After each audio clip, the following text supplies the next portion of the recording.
In 1971, a psychological experiment designed to last 2 weeks collapsed in just 6 days because ordinary people became deeply influenced by their assigned roles.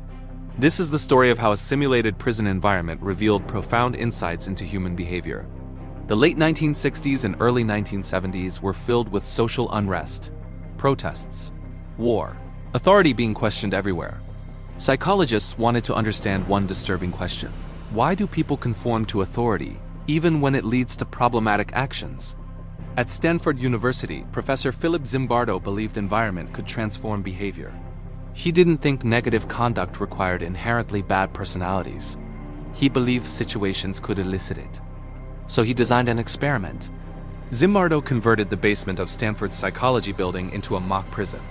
There were barred doors, narrow corridors, solitary confinement closets. It looked convincingly real.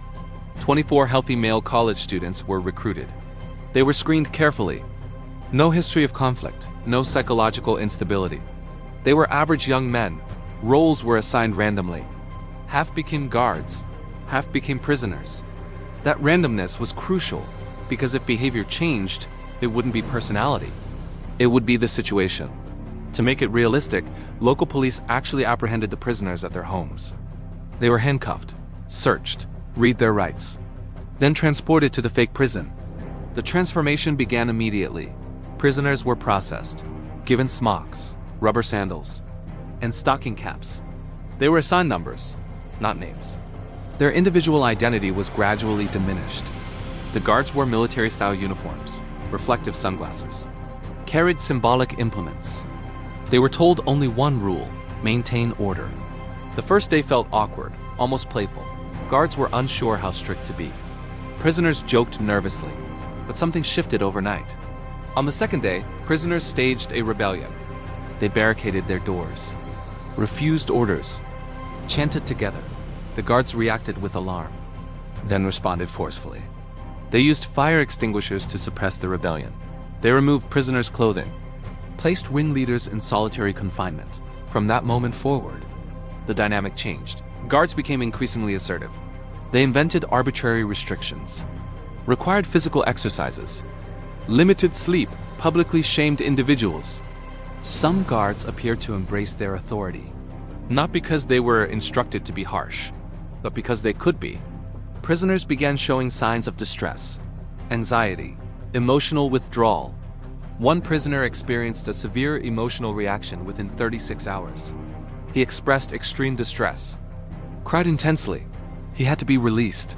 Yet the experiment continued. Zimbardo later explained that anonymity played a key role. The guards wore mirrored sunglasses. Their eyes were hidden, their identities obscured. Psychologists call this de-individuation, when people feel unseen. They feel less accountable. Power combined with anonymity can have profound effects. The prison environment reinforced control. The guards were given extensive authority. The prisoners were rendered without influence, and humans adapt quickly to roles. But something else was happening. Zimbardo himself stopped acting like a researcher. He became the prison superintendent. He defended the guards, minimized the participants' discomfort. He was absorbed into the system he created. This is what made the experiment so disturbing. Even the scientist wasn't immune. After 6 days, a graduate student named Christina Maslik visited the site. She was deeply concerned. She observed young men in distress, guards acting assertively, disrespectful treatment becoming routine. She confronted Zimbardo. She told him it was unethical. Only then did he step back and realize how far things had gone. The experiment was terminated immediately. 6 days, not 14. The Stanford prison experiment became world famous. It was cited in textbooks, referenced in courtrooms, used to illustrate real-world institutional issues. But over time, criticism grew. Some researchers argued guards were subtly encouraged to act firmly.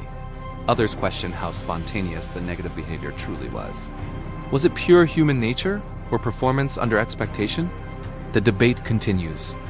Regardless of criticism, the experiment forced society to confront an uncomfortable truth. Under certain conditions, ordinary people can engage in extraordinary negative actions, not because they are inherently bad, but because the system rewards it, because authority permits it. because roles normalize it.